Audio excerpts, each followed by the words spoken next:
sama-sama dengan saya mengatakan ada satu nama, dia tidak pernah meninggalkan kita. Amin. Dia adalah Yesus, sobat kita, sahabat kita yang sangat setia. Haleluya.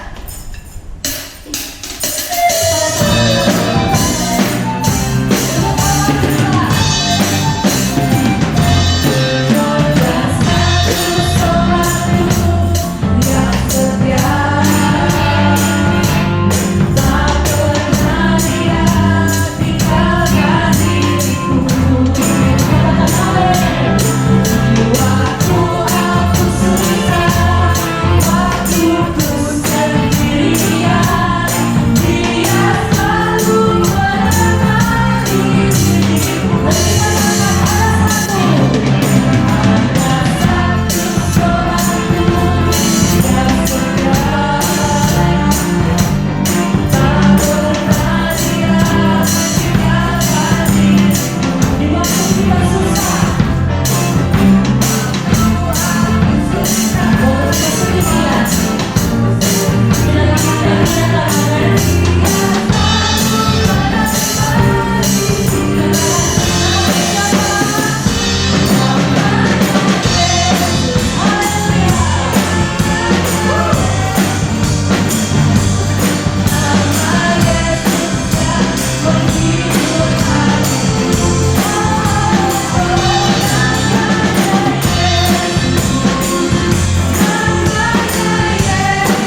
Kau yang akan selalu ada di sisiku, bersumbermu keberkahan. Oh Yesus, Kaulah sahabatku, Yesus, Kau yang tak pernah jauh-jauh.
Alkitab berkata, Yesus mati karena dosa-dosa kita.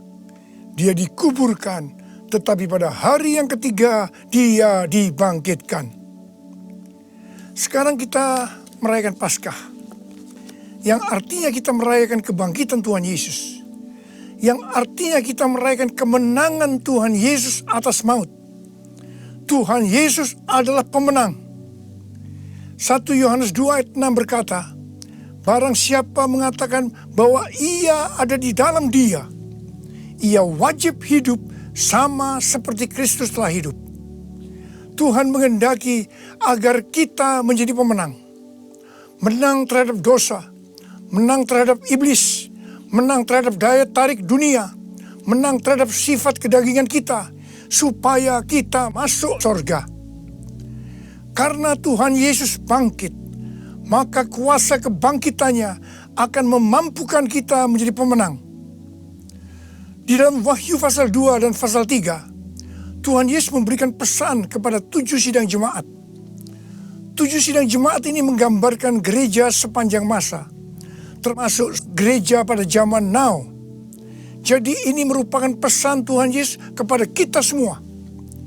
Pesan Tuhan Yesus itu selalu diakhiri dengan perkataan, barang siapa bertelinga, hendaklah mendengarkan apa yang dikatakan oleh Roh kepada jemaat-jemaat. Dan barang siapa menang, Tuhan Yesus akan memberikan upah. Upahnya adalah masuk surga. Jadi hanya para pemenang yang masuk surga. Jadi kunci untuk menjadi pemenang adalah mendengarkan dan menuruti firman Tuhan. Hari-hari ini kita berperang melawan COVID-19. Pemerintah mengingatkan agar kita bersatu melawan COVID-19. Yang harus kita mengerti bahwa serangan COVID-19 yang dalam kurun waktu sekitar 4 bulan ini hampir ke seluruh dunia, itu merupakan serangan iblis.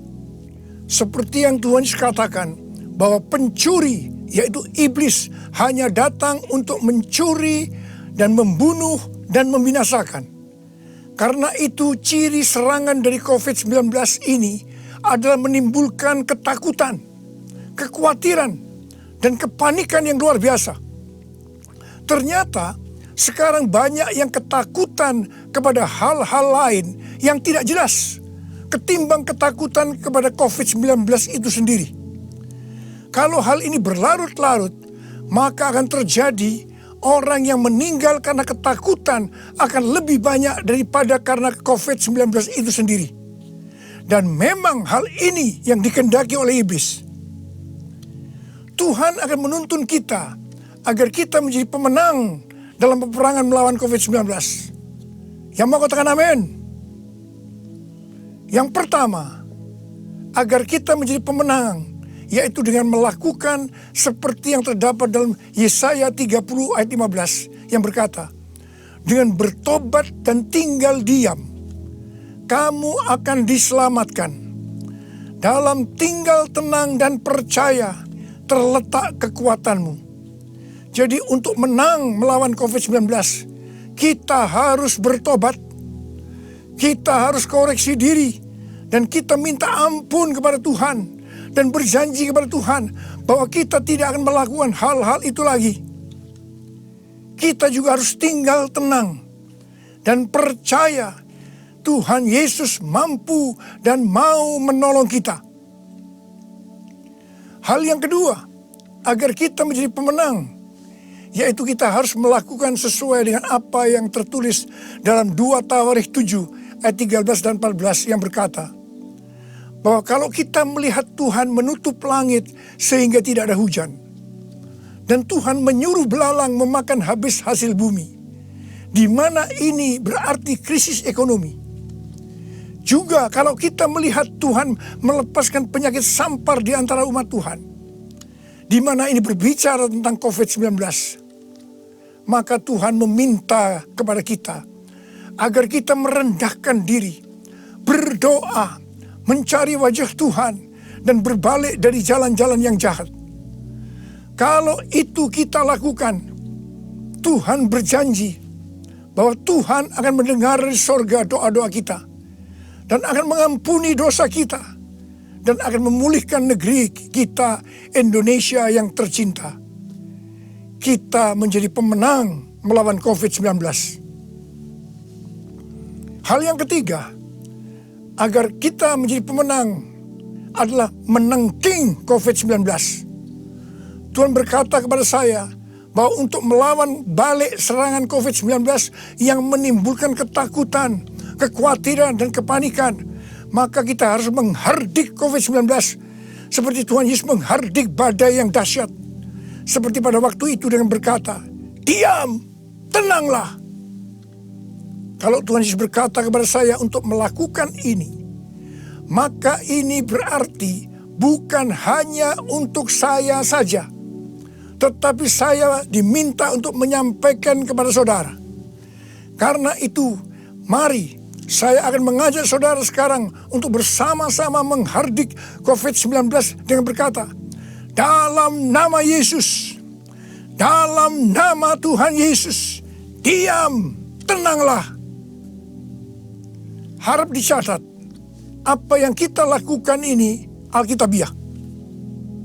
Karena Tuhan Yesus berkata dalam Yohanes 14 ayat 12, aku berkata kepadamu, sesungguhnya barang siapa percaya kepadaku, ia akan melakukan juga pekerjaan-pekerjaan yang aku lakukan.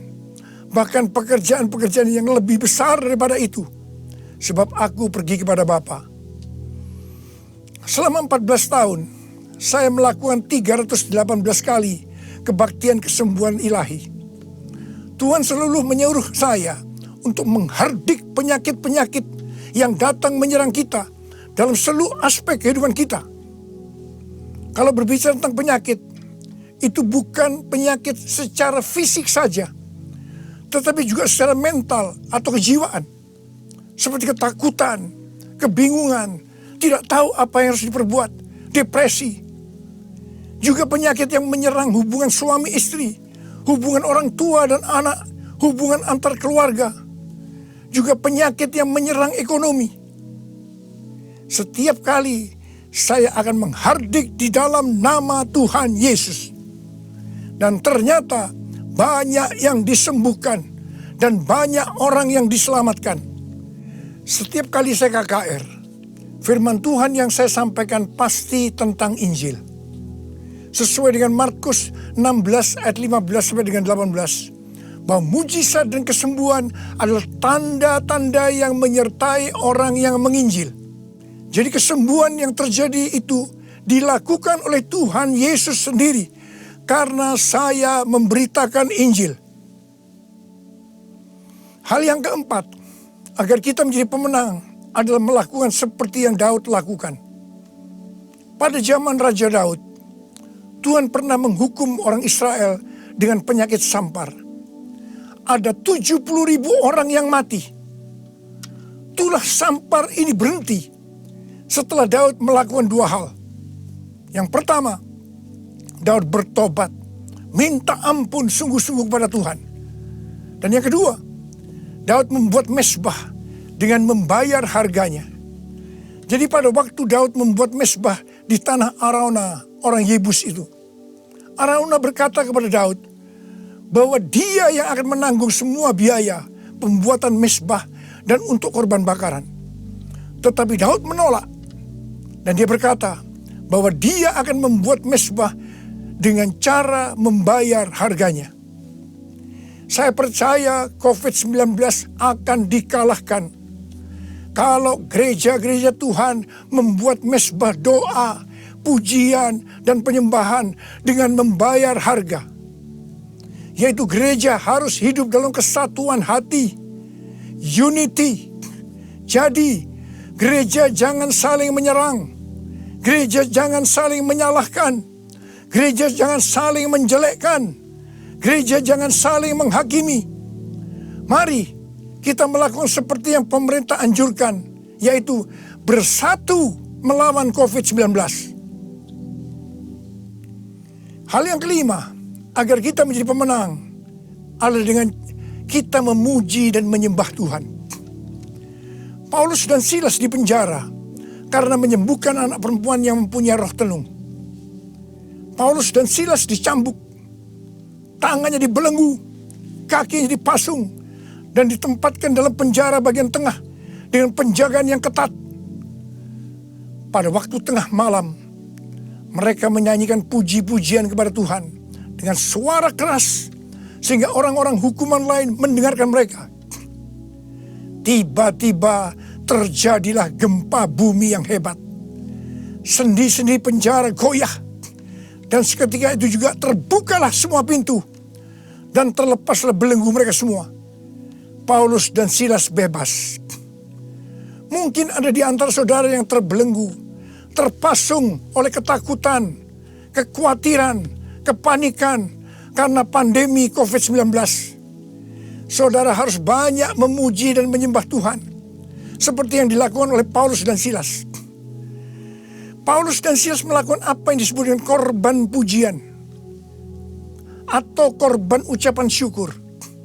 Sesuai dengan 1 Tesalonika 5 ayat 18. Maka kita harus mengucap syukur di dalam segala hal, yang berarti baik enak maupun tidak enak. Karena itulah yang dikehendaki Allah dalam Kristus Yesus bagi kita. Untuk melakukan korban pujian atau korban ucapan syukur itu tidak gampang. Kita perlu belajar dari Daud, seperti yang Daud lakukan dalam Mazmur 103 ayat 1 yang berkata, "Pujilah Tuhan, hai jiwaku. Pujilah namanya yang kudus, hai segenap batinku." Itu artinya kita memerintahkan kepada jiwa kita untuk memuji Tuhan. Terus perintahkan, meskipun itu terasa berat, sampai kita bisa memuji Tuhan. Dan saudara akan menang melawan COVID-19. Saudara juga bisa menyanyikan lagu, "Hati yang gembira adalah obat yang manjur." Ada banyak ayat dalam Alkitab yang mengatakan bahwa kita harus bersuka cita. Kita harus bergembira. 1 Tesalonika 5 ayat 16 berkata, "Bersukacitalah senantiasa." Hati yang bersuka cita, hati yang gembira adalah obat yang manjur untuk melawan COVID-19. Hal yang keenam, agar kita menjadi pemenang adalah dengan cara menabur. Pada waktu masa kelaparan, Tuhan berkata kepada Ishak, "Jangan pergi ke Mesir, diamlah di negeri yang kutunjukkan kepadamu." Dan Ishak tinggal di Gerar. Mesir berbicara tentang cara-cara lama.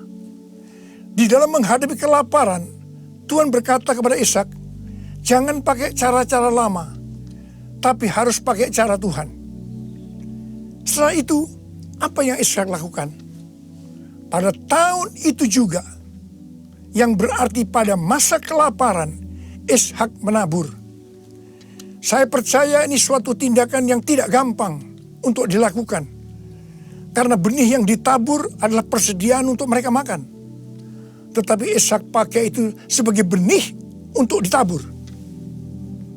Karena Ishak melakukan apa yang Tuhan kehendaki, maka dikatakan Tuhan memberkati Ishak. Sehingga pada tahun itu juga Ishak mendapatkan hasil 100 kali lipat. Ishak menjadi kaya, bahkan kian lama kian kaya, sehingga ia menjadi sangat kaya. Hari-hari ini kita berada dalam krisis ekonomi sebagai dampak dari pandemi COVID-19. Justru pada waktu krisis ekonomi ini, kita perlu bersama-sama bersatu, menabur untuk menjadi berkat bagi sesama, seperti mengadakan bakti sosial, menyediakan APD bagi tenaga medis, dan lain-lain. Saya percaya ini yang dikehendaki oleh Tuhan. Dan saya percaya seperti Tuhan memberkati Ishak, saudara juga akan diberkati dalam krisis ekonomi ini. Berarti saudara menang atas dampak yang diakibatkan oleh COVID-19, yaitu krisis ekonomi. Hal yang ketujuh, agar kita menjadi pemenang adalah melakukan seperti yang terdapat dalam Yesaya 26 ayat 20 yang berkata, "Mari bangsaku, masuklah ke dalam kamarmu, tutuplah pintumu sesudah engkau masuk. Bersembunyilah barang sesaat lamanya sampai amarah itu berlalu." Jadi, di rumah saja itu bukan merupakan kekalahan terhadap COVID-19, tetapi justru ini merupakan kunci kemenangan. Amsal 22 ayat 3 berkata, "Kalau orang bijak melihat malapetaka, bersembunyilah ia. Tetapi orang yang tidak berpengalaman berjalan terus, lalu kena celaka." Biarlah kita menjadi orang yang bijaksana. Kita akan di rumah saja sampai pandemi COVID-19 ini berlalu. Hal yang kedelapan, agar kita menjadi pemenang, yaitu dengan cara kita berdoa agar nubuatan para nabi untuk COVID-19 ini digenapi. Seperti yang ditulis dalam charismanews.com, yaitu pada bulan September 2019, Chuck Pierce bernubuat bahwa bangsa-bangsa akan mengalami kekacauan sampai Paskah 8 sampai 16 April. Tolong perhatikan tanggalnya. Tanggal 26 Januari 2020, Chuck Pierce kembali bernubuat bahwa ada suatu wabah yang besar datang menyerbu, di mana ini untuk menguji kita sampai Paskah. Banyak nabi yang menafsirkan bahwa COVID-19 ini akan selesai pada waktu Paskah atau trennya menurun mulai Paskah. Mungkin tidak semua orang akan percaya terhadap nubuatan ini. Tetapi kita tidak boleh menghakimi nubuatan yang disampaikan oleh nabi itu. Sebab itu urusannya dengan Tuhan sendiri. Yang paling penting yang harus kita lakukan adalah berdoa agar nubuatan itu digenapi.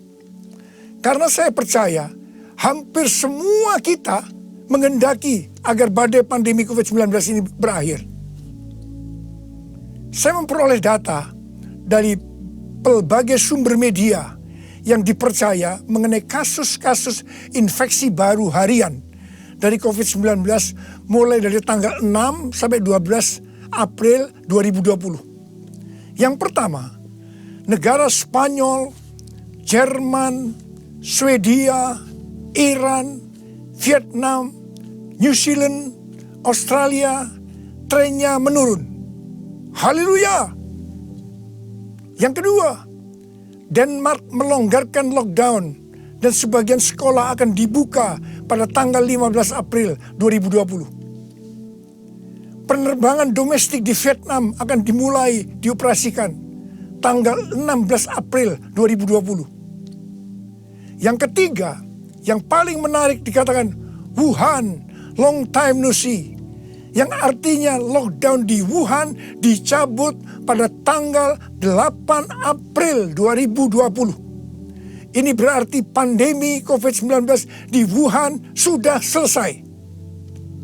Dengan melihat data ini, kita pasti akan bisa mengatakan bahwa nubuatan dari Chuck Pierce digenapi.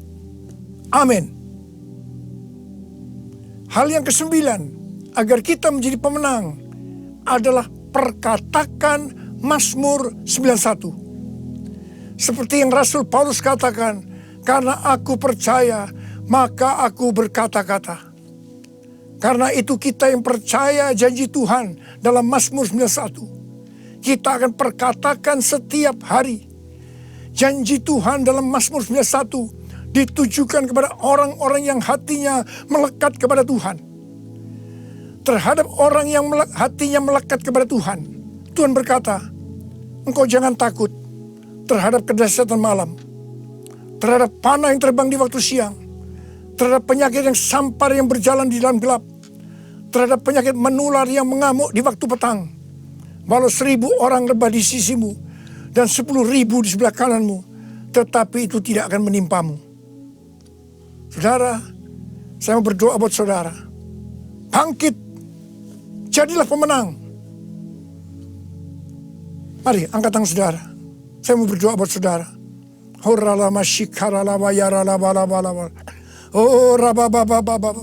ini pesan Paskah yang kau berikan kepada kami, Tuhan.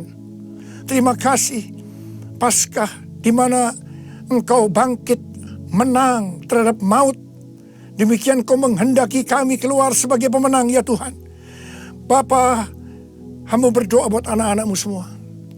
Biar kami semua boleh bangkit dan jadi pemenang. Termasuk menang terhadap COVID-19. Bapa, jagalah anak-anakmu. Sertai Tuhan anak-anakmu. Sembuhkan mereka yang sakit, Tuhan. Sembuhkan mereka, sembuh dalam nama Yesus. Sembuh, terima kesembuhan dalam nama Yesus. Dalam nama Yesus. Sembuh. Amin.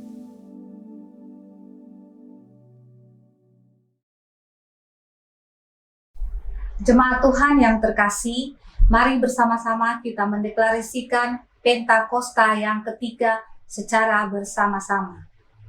Pentakosta ketiga. 1. Pentakosta ketiga adalah pencurahan Roh Kudus yang dahsyat di zaman now, melebihi yang terjadi di Azusa Street. 2. Pentakosta ketiga akan mengakibatkan penuaian jiwa yang terbesar dan yang terakhir sebelum Tuhan Yesus datang kembali. 3. Pentakosta ketiga akan membangkitkan generasi Yeremia, yaitu anak-anak muda yang dipenuhi Roh Kudus, cinta mati-matian kepada Tuhan Yesus, tidak kompromi terhadap dosa, dan akan bergerak untuk memenangkan jiwa. 4. Pentakosta ketiga lahir di Indonesia dan bergerak ke bangsa-bangsa. Gerakan ini dari timur ke barat dan akan kembali ke Yerusalem. 5. Pentakosta ketiga akan memberikan kuasa untuk menyelesaikan amanat agung, dan setelah itu Tuhan Yesus datang kembali. Yang percaya bersama-sama katakan amin. Baik Bapak Ibu Saudara-saudara sekalian, sekarang kita akan masuk dalam doa syafaat. Untuk itu kita satukan hati, kita berdoa. Terima kasih Bapa, kami mengucap syukur kepadamu Tuhan atas segala kebaikan-Mu dalam kehidupan kami. Terima kasih Tuhan untuk kasih setia-Mu yang selalu baru dalam kehidupan kami. Terima kasih Tuhan untuk hari ini. Kami percaya Tuhan, meskipun kami terpisahkan oleh jarak dan waktu Tuhan, tapi kami percaya kami tetap satu roh, kami tetap satu hati di dalam Engkau untuk datang bersekutu, memuji dan memuliakan nama-Mu. Terima kasih Tuhan, kami telah mendengarkan firman-Mu. Biarlah firman-Mu menjadi kekuatan dalam kehidupan kami. Dan kami percaya Tuhan, Engkau memberkati hamba-Mu Tuhan, yang telah menyampaikan apa yang menjadi isi hati-Mu. Biarlah pengurapan-Mu yang selalu baru terus menjadi bagian hamba-Mu beserta keluarganya Tuhan. Terima kasih Bapa, dari tempat ini juga Tuhan, kami mengangkat suara kami berdoa untuk Indonesia Tuhan. Kami percaya gelombang lawatan yang baru turun atas bangsa kami. Belas kasihan Tuhan turun atas bangsa kami. Dan kami percaya Tuhan, di tengah-tengah kami menghadapi situasi yang sedang terjadi Tuhan, kami percaya kekuatan yang selalu baru daripada Tuhan itu menjadi bagian kami. Dan kami percaya Tuhan, Engkau akan meluputkan setiap kami Tuhan dari setiap masalah yang sedang terjadi hari-hari ini Tuhan. Kami percaya Bapa, kemuliaan-Mu turun atas bangsa kami. Engkau sedang mengerjakan sesuatu yang besar atas bangsa kami. Dan kami percaya Tuhan, Engkau yang akan selalu ada bersama-sama dengan kami. Dan kami percaya Engkau izinkan semua ini terjadi Tuhan, supaya kemuliaan-Mu Engkau nyatakan di tengah-tengah kehidupan kami.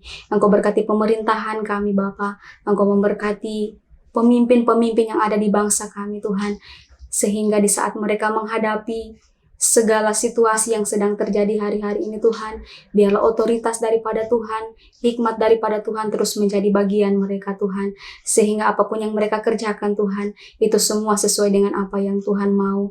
Dan biarlah Bapa, Engkau terus pakai anak-anak-Mu Tuhan, untuk menjadi berkat bagi banyak orang, dan kami akan terus saling menguatkan Tuhan, di tengah-tengah kami menghadapi situasi hari-hari ini Tuhan. Terima kasih Bapa, Engkau juga akan menjaga kota kami Tuhan, kota Palu. Kami percaya Tuhan, setiap kami yang ada di kota Palu, Engkau juga akan luputkan kami Tuhan dari setiap masalah yang sedang terjadi hari-hari ini Tuhan. Dan kami percaya Bapa, apapun yang sedang terjadi Tuhan, itu hanya untuk memuliakan nama-Mu Bapa.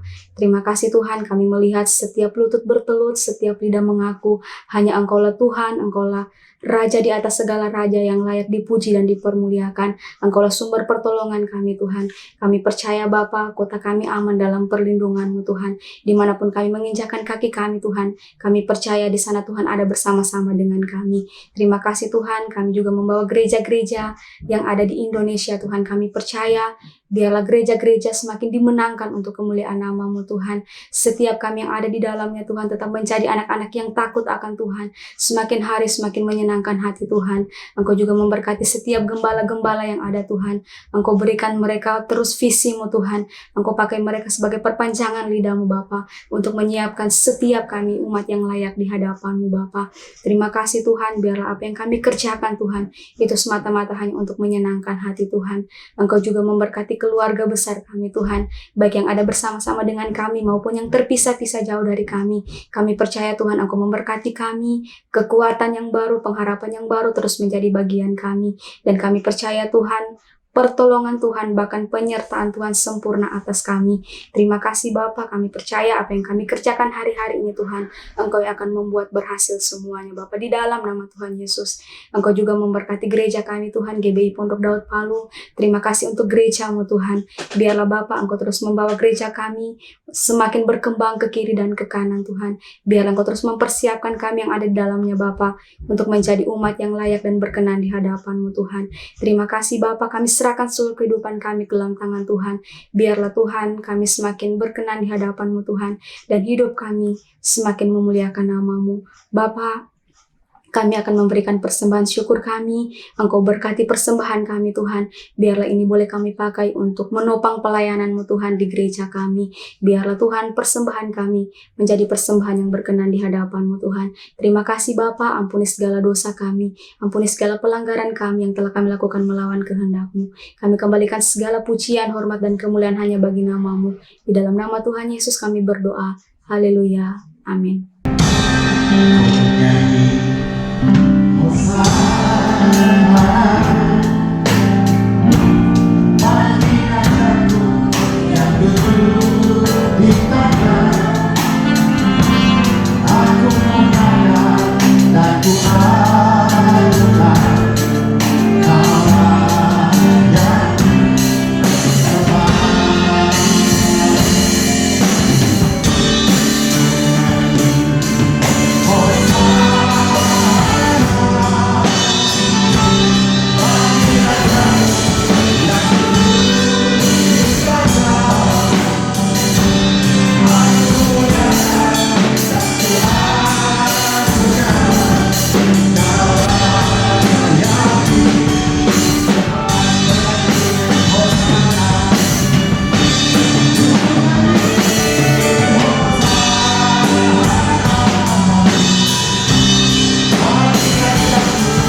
Mari angkat kedua tangan saudara, terima berkat Tuhan. Kasih karunia yang berlimpah-limpah daripada Allah Bapa di dalam Anak yang tunggal Yesus Kristus. Persekutuan yang manis dengan Roh Kudus menyertai saudara sekalian mulai hari ini sampai Tuhan Yesus datang menjemput kita di awan-awan dan bahkan sampai selama-lamanya. Yang percaya bersama-sama katakan amin.